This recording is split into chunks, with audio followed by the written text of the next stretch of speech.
Hello, welcome to 30 Minutes. I'm Rick Anthony. The holiday season this time of year is for most people a time of joy and peace and goodwill towards men. Unfortunately, there's a dark side to this season, and my guest today is Lieutenant Andy Block, the Radnor Police Department, 22 years as a matter of fact, who's going to share with us some suggestions, some ideas about how to avoid the scoundrels and the scams, unfortunately, too often related to this season. Lieutenant, welcome to 30 Minutes, and thank you for being here. Thank you, Mr. It's a pleasure to be here. As I said, unfortunately, and I've experienced this a couple of times myself, when you're least expecting it, you get hit with a theft, somebody breaks into the car, something happens that just ruins the holiday for you because you feel you've been violated, you let your guard down, somebody took advantage of you, and it's just not fair. From a law enforcement standpoint, does the incidence of those kinds of crimes peak at this time of year, and if so, why? Unfortunately, it does. We do see this, particularly in the fourth quarter of every year, simply because people are getting ready for the holidays. It starts, relatively around Halloween, as they're already rolling out the Christmas specials and whatnot. And then it runs right through Thanksgiving and obviously into the heat of it, which we are right now, of the Christmas season. So this brings opportunities for crime to the area and to the region. And that's why we always want to speak about personal safety, awareness, and prevention. Prevention is the key. We believe that if you're aware of your surroundings when you're going out shopping or you're going out to dinner or out with friends, if you're aware of what's going on around you, you're less likely to become a victim of a crime. We first speak about our home life, and what the Radnor Police Department does in a service that we offer is the vacant house watches. If a resident is going away for an extended period of time, or even just for a weekend, where they may be going down the shore to a relative's house, we suggest and we recommend that they register their property with the police department as being vacant. And officers will check that property on a regular basis. They'll check the house while they're away. There's some other things that we advise our residents to do that when they are going away is to make sure that they don't leave calling cards out, advertising to burglars that they're away, such as canceling their newspaper subscriptions, holding the mail or having the neighbor pick that up, putting lights on timers, making it look as though there are still people residing in the house. The other thing that we also recommend and we make people aware of is not to put the email trailers out that they're away for an extended period of time. That information may be used to work against the resident, where they say so-and-so is away from December 22nd until January 4th. I know that house is going to be vacant, and it sets up an opportunity for crime. So we want to remove some of those opportunities or reduce the risk. I guess the same with voicemail or answering machines. Absolutely. Some people leave messages, I'm away, have limited access, etc. Right. So if the person has the opportunity to check the voicemail from time to time while they're away, that's what we recommend, rather than leaving a message that they're not in the area. The vacant home program, is that what it's called? Yes, sir. Yeah. How does that actually work? What do I do? Just call any time of the day and night? Absolutely. To register? There's actually two ways you can register. One is online, which is the preferred method. And that's www. .radnor.com. Okay. You go under the police department section of the website.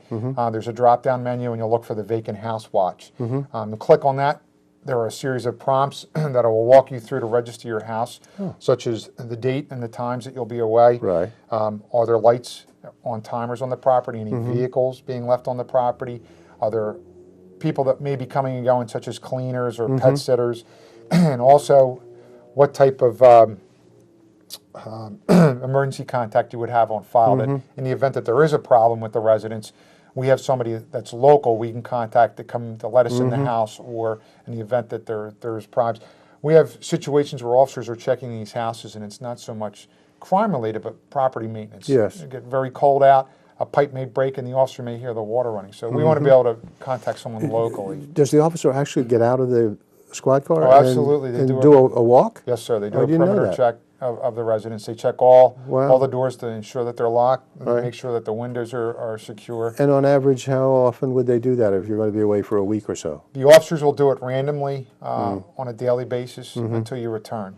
There's no set time. Obviously, it's staggered in the event that somebody were to be watching the residence. And if there are still folks who don't use the computer and therefore can't get on the internet, a telephone? Absolutely. Again, the same type of thing? Is it a... Yes, they can call the police department at the administrative number, which is 610-688-0666. 0503. They'll receive an operator there, and they'll verbally take the information, and then the operator will enter that information. But what if I have to call, I forgot, it's after hours. Is there a system that... It's the same phone number that they can call, and then they'll get a call back from the patrol Okay. supervisor who will take that information and also enter it. So That's a great service. Absolutely it is, and we highly recommend it. It's very user-friendly. I'll bet. I wonder how many people in the township don't know about it. I think the answer is probably most.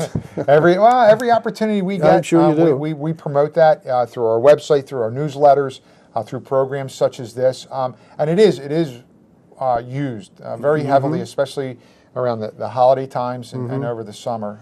They're the two. You know what I find really useful, and I was surprised by this, but the Radnor Magazine. It's a magazine that comes out from the township. Quarterly, yes, the quarterly newsletter. In fact, it came today in the mail. No, today or yesterday. Anyway, that really is very, very helpful. A lot of information in there. Right, and we try to keep that very, very current with the seasonal situations and things that would be happening as a result of the different times of the year. That's why it's published on a quarterly basis. You have the winter, spring, summer, and fall editions. It's a great way to communicate with our residents. Lieutenant, are there crimes of the season, certain types of crimes depending upon the season? Here we are, the Christmas season, the holiday season. Are there certain types of crimes that are more prevalent at different times of the year? Yes, there are. Unfortunately, what we see here, the theft rate tends to rise in the region simply because people are out. It's a very hectic time of the year for people. They're out doing their Christmas shopping. They have many things on their mind, not just the shopping. Sometimes that's a stress that I have to get all the shopping done. I'm having the in-laws over. I'm having relatives over. I'm doing all the cooking, whatever it might be. So people are out, and their mind, what we say, is multitasking because they're thinking about several different things that they have to accomplish. And what happens is they're not aware of their surroundings.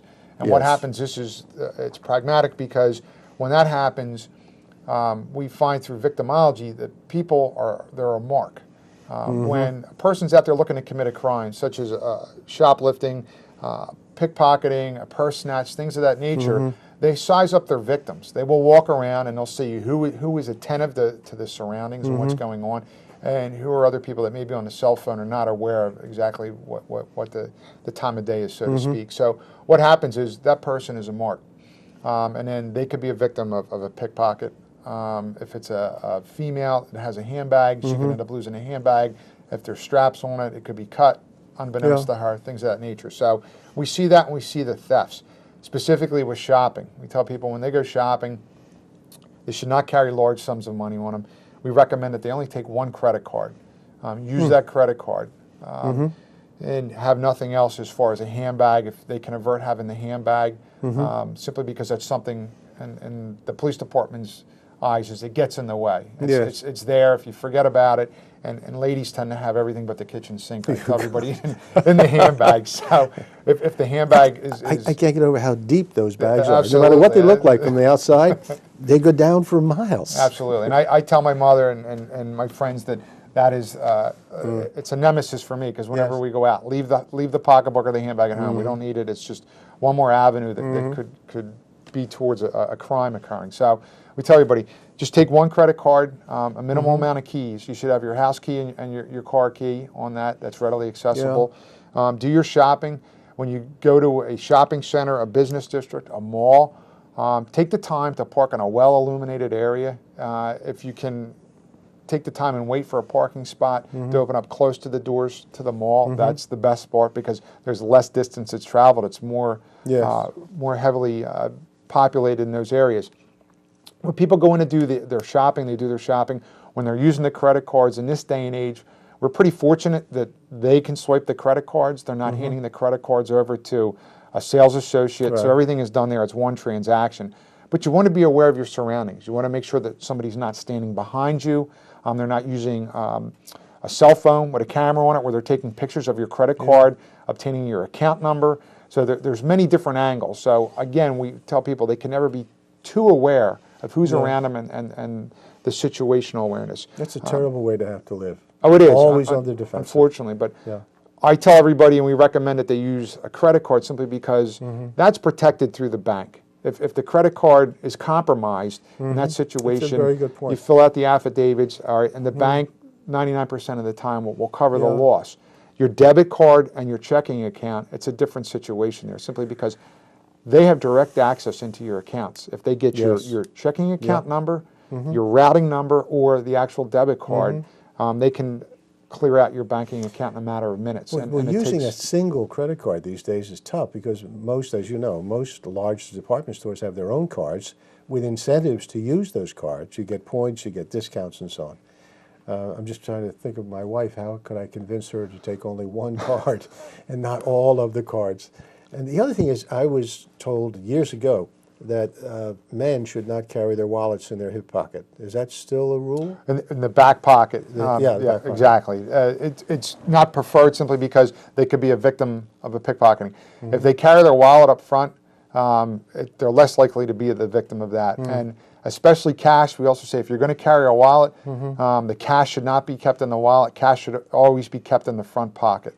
Simply because if the wallet goes and the cash is in there, you're out both. And again, if you follow what we prescribe, your wallet's only going to contain your driver's license and one credit card. Oh my in God. that situation. So if you keep that in your front pocket, you don't have any issues. But the other problem is if they were able to get your identification, they can start opening up credit cards online, which creates another issue for the citizen or the consumer. And you mentioned, as we were talking earlier, about the people who have homeowners policies and the rider you can get. Yes, several insurance companies. Identity insurance. Yeah. Yes, you can prescribe for the identity theft. So in the event that you do become a victim of ID theft, your insurance policy or your insurance company will issue a policy in which you could exercise that may help you financially clear up that situation towards legal fees and whatnot. Because identity theft is in epidemic proportions right now. On most of the crimes, theft, burglary, non-violent crimes, and I assume everything we're talking about is non-violent for the most part. Correct. Because anything's removed from an individual with any type of force, we're now elevated into a robbery situation, which is a crime against a person versus a property crime. But are most of those crimes, particularly during this season, perpetrated by people from outside of the township?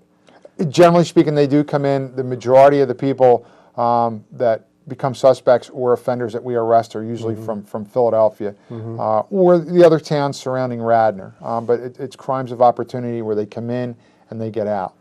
They may commit 2 or 3 crimes in a short period of time, and then they will flee the area simply because they don't want to be detected or caught. Do they tend to be professional, or are they just folks looking for a quick hit? It's a myriad of some are not. You know, the professionals that we see are in relation to the identity theft. Right. That is pretty significant because that's all they do all day long. All right, where they're in and out. Where the thefts that occur, sometimes they're not. They could be more amateur. It doesn't matter at the end of the day because we don't want somebody to become a victim, and that's what this is all about prevention, victim prevention in those situations. Some of it is also driven by, unfortunately, you know, drug abuse and drug addiction, where people are looking for their next fix or their next high, and as a result of it, they must steal to get the money to go purchase the drugs, the illicit drugs. Lieutenant, what's the process that you folks go through when you get a call? We had a couple of incidents a couple of years ago. Now, they were not in Radnor Township. They were downtown. But one was we went down to the cathedral Christmas Eve for Mass, and there were lots of people, lots of traffic, lucky enough to find a parking space, I thought, that looked safe because it was lots of lighting, close to the cathedral, walked into Mass, came out, side window and back window smashed because I was stupid enough to leave a cell phone, which was clearly visible on the front seat. So for a $50 phone, whatever, I went through the agony of trying to get a policeman in Philadelphia, one, but then the insurance and the repair, etc. It was a memorable Christmas. Now, I guess I could have avoided that, or that incident could have been avoided if I'd been smart enough to put the phone away or take it with me or something, so they didn't see something blinking in the car. Correct. It was stupid on my part. Well, it's a I learning. broke all the rules. Well, it's a learning situation there. You take a negative and turn it into a positive. But our motto, generally speaking, is out of sight, out of mind. Yeah. If there's any valuables that you must keep in your vehicle, they should be out of plain view. Right? They should be under a seat, in a trunk, covered up if you have an SUV in the rear compartment of the SUV itself, because Typically what happens, again, there is the offenders, the perpetrators of these crimes are sizing up their victims, and this Yes. time it's the vehicle. Yeah. So they'll walk by, they'll look. If there's something in there, if there's a laptop computer, a cell phone, or a bag that may contain some type of valuable equipment in there, they're very quick. These guys are professionals. They know how to quick. puncture the window. Yes. People don't even realize it's occurring. They don't hear it. Yes. They usually use a spring-loaded center punch. They knock the glass in, they grab the bag, and they're gone. And this crime is committed within 30 to 45 seconds Yes. before anybody even knows that it happened.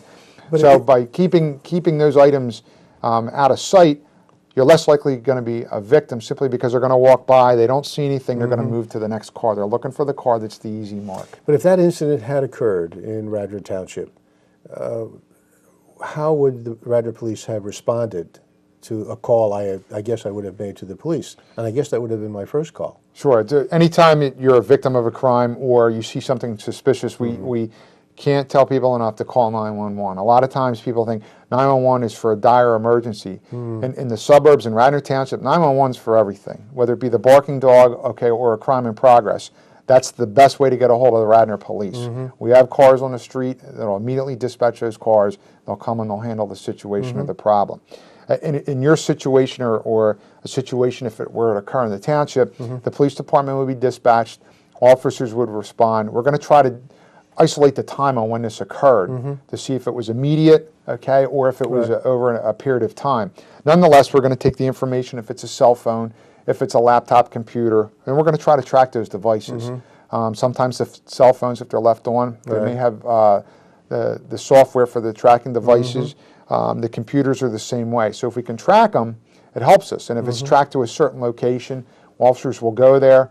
They may secure that location and maybe we'll end up getting a search warrant. It depends on each circumstance or situation, but that's one of the things we look at. The other thing is if there's valuables that are taken, such as identity, credit cards, things of that nature, we will tell and assist the victims to contact the credit bureaus right away, contact the financial institutions, and have those items canceled immediately, and so it's placed up. We're trying to limit the exposure now, all right, in those situations.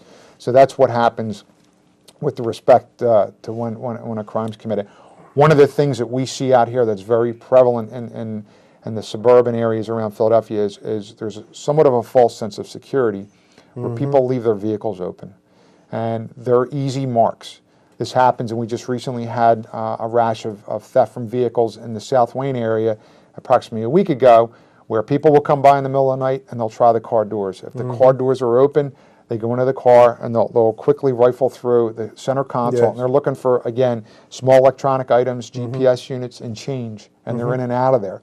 So there is a prevention, easy prevention there. It's just to lock your car in the middle of the night, and do not leave your keys in your car. People tend to do that too. But what's the rest of the experience? What I mean is that there is an incident. I call the police come out, they take the information, and let's say the perpetrator is, you catch him or her. I'm in for a long process, right? I have to then prosecute or agree to prosecute, go to court, all of that. This can go on for months. Months, absolutely. And that's what would happen. The first step in it, after we take your statement or the victim's statement, and we're fortunate enough to identify a suspect or actually catch the perpetrator, they'll be arrested. The next step is a preliminary hearing where for the charges to go forward, to be held over for a trial in the Delaware County Court of Common Pleas, will require you to come and testify at that hearing. Yes. You are the victim. If the victim fails to testify, most likely the charges will be dismissed by the local magistrate. Once it's held for what we call trial, it's bound over to the Court of Common Pleas. Then there are several formal procedures that occur that take several months. And it may be from the time that the crime occurred until the time it is listed for trial. It could be up to 6 or 8 months. Then once it's listed, then it could either be a bench trial or a jury trial. All the time, you're still out whatever the items were, being the victim. And if it's a financial loss or a financial crime, you have to deal with what we call, the red tape, dealing with the banks, the insurance companies, reporting all that and trying to get your money back if there's money that was involved in it. At the end of the day, if the perpetrator is convicted, part of their sentence is restitution. But if the person doesn't have a job, they're out of a job, and they're not doing what's prescribed by the court, the chances of you being made whole again by the victim, or I'm sorry, by the perpetrator to the victim is slim and none. As I said, it could be a memorable Christmas, So, not a happy one. Correct, and again, that goes back to what I've been saying all along. The prevention goes a long way, as opposed to having to deal with the law enforcement and the criminal justice system. Do you find, has it been your experience that those who, professionals particularly, target certain age groups, older people rather than younger people, or particularly young people, teens who are not aware of their surroundings, carry all of this stuff with them? If it's not in their hand, it's in their purse or their pocket. It's a little bit of both. There's no, particularly in the malls. In the malls, it could be in there. They're looking for, like I said earlier, the easy mark, the person that may appear, and I'm not saying they are, but they appear aloof, or they're concentrating on some other issue. They're on the cell phone. Cell phone's the big thing, or texting. All right, if somebody's texting or on the cell phone, they're not focused on their surroundings, and that's the mark there. They may be followed. They may be followed out to the car, and that's why when we talk about just having your car keys, not your handbag or your wallet, things of that nature, when you're preparing to leave the mall or a store where you just made purchases, you're going to have your bags in one hand, have your keys ready to go in the other. All right, you get out, you have a sense of awareness, you're looking around the parking lot, looking for anything suspicious. You get to your car, look underneath the car, make sure nobody's laying in wait underneath the car. Look in the back seat, make sure nobody circumvented the locking mechanism and got in the car. Put those items in there, quickly get in the car, lock the doors, start the car up, and start moving. People sometimes victims will get in the car, they'll be on the cell phone, they'll start making phone calls. And they're sitting there now with all their packages, their presents that they bought. There could be an absolute target, a smash and grab could occur in those situations. You just said something that made me think. I think I keep most of my keys on a single ring. My car key, which is a fob, but then keys to the house and some other keys. Office keys. I shouldn't do that. No, simply because if the keys they're all gone. They're taken, that you have another problem there. Right? We recommend you have the basic necessities: your car key and your house key, and also not to put your address on those keys, because if the keys are taken and there's an address tag on there, now they might have the house key to try to get in the house. And as something you said earlier about not having too many credit cards and other things in my wallet. Again, I have everything in my wallet. I have all my cards, all of the cards I need, plus some other cards I probably don't need on a day-to-day basis, but they're all in there. And you say don't do that. Absolutely not. You keep one form of identification. And your credit card, one credit card, simply because you're limiting your exposure in situations.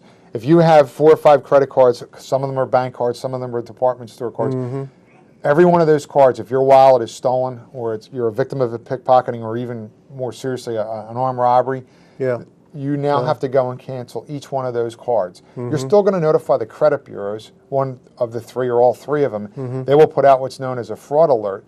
But it's still your responsibility, if you read the fine print, when you get your credit cards, it's your responsibility to notify that bank or that agency that the card was stolen and that you are now a victim, and there's affidavits. So there's a lot of paperwork that's involved in this when it occurs. So that's why we're trying to limit the exposure, limit the person's exposure by carrying one credit There must card. be trends. Do you see the incidence of crimes, regardless of the type, with burglary, thefts, and so on, peaking as we approach Christmas or Hanukkah, the peak of the season, and do you continue to see crimes after the season when people are going back to the malls, back to the stores to exchange, replace, return, or whatever?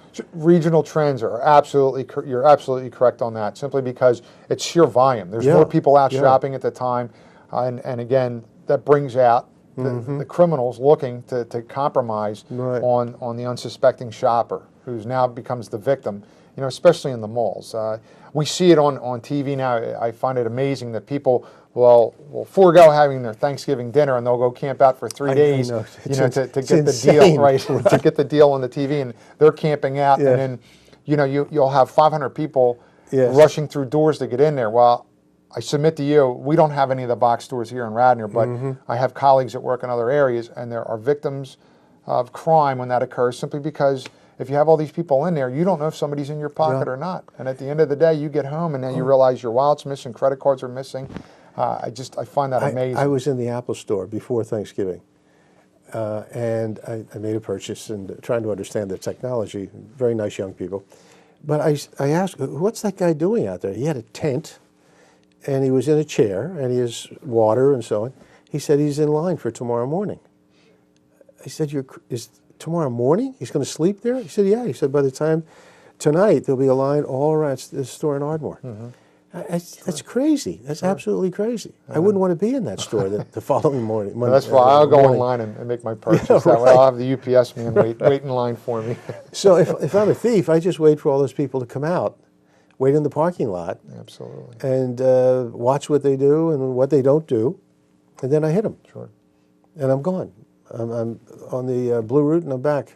And the chances of us developing a suspect on a single incident like that Yeah. are very, very slim, simply because we don't have a lot of information on it. If the victim can't tell us Yes. what the person looked like that committed the crime, or a vehicle, or Right. anything else, we're at a loss. We always check the area for video. Video becomes more and more prevalent as we go on. So, as they say, Big Brother's watching, but Big Brother helps us tremendously Yes. in those types of incidents where a theft may be occurring. We can capture that on video, and at least if we get a picture of the individual, Right. law enforcement in the 5-county region has a network that we put that on. It's a secured network, and somebody else, and this does work, another law enforcement agency may recognize that suspect because they had previous contact or had arrested that individual. Without disclosing anything that you don't want to, the police department, does this community have a number of surveillance cameras, particularly in high traffic areas, shopping areas and so on, that you rely on? There are several businesses throughout Radnor Township that employ those cameras, and we do. The individual businesses. Individual businesses. But the township doesn't have No, there is surveillance. not a mesh system, if Yes. you will. There is not a general mesh system, but there are cameras that are located, and I'm not going to disclose those Exactly. locations within the township that we rely on from time to time, where they're placed. So, but that's, as time goes on, we're going to see more and more of this, where the cameras Yes. are being placed up in public, and it's a balance. As a law enforcement officer, I like them. It's the It helps. privacy The issue, privacy, though. right. Right. But when a crime occurs, if we have a camera in a certain location, we can go to that, we can bring up the video, okay, and it can help us with the car, it can help us with the description of the people that are involved, so it does help. But again, it's a privacy issue, and you have to be sensitive to that as well. I take from what you've been sharing with us that you don't see a high incidence of what's the word I'm looking for? Use of firearms, burglaries, holdups, those kinds of violent, really violent. We're very during the fortunate. season, Yes, yeah. we're very fortunate in this area that we have a low incident rate with that. And when it does occur, we are very, very quick to respond to that between our patrol officers and our detectives and investigators to seek out who commits the violent crime and arrest them. And we do very well with that. But it's, again, it comes back to, I think some of it's too, it's awareness and the Yes. prevention that's out there. Well, you've made that point, and it's a valid point. Is there on the website, or is there available through the police department, a list of do's and don'ts that people should be aware of and have, Absolutely. and so they can share with their families? Yes, on the township website, again, if you go to the township website Right. and click on the police department, under the criminal investigation section, there is a list of, especially during the holiday times, on what you Right. want to be aware of Okay. on the do's and don'ts, from personal safety to professional safety to residential Great. security, and how to make yourself, hard. We call it hardening the target, Yeah. so Yeah. that you're less likely to be the victim of crime. And the website again is? www.radnor.com. Okay. And I know we've had your telephone number up there. Do you really want to receive all those calls? No, but if people have specific information or a specific question, by all means, they can call me at my extension, Okay. and I can actually dispatch them to the appropriate Yeah. department within the police department. And I can say from personal experience that the lieutenant and his colleagues have been really responsive, prompt, courteous, all of those things when we've needed help from time to time. Thank you very much, Mr. So Newton. thank That you means for a lot that. to us. That's Thank what you that's for what that. we're And all thank about. you for being here. It's our pleasure. Valuable information, a little bit scary, does take some of the spirit out, having to be that defensive and so much for goodwill towards men. But it's all about that awareness, so It we have a is. very happy and safe holiday season. It is. That's and that's our goal. That's the objective. Well, again, thanks very much for being here. Until next time, this is 30 Minutes. I am Rick Anthony. Merry Christmas.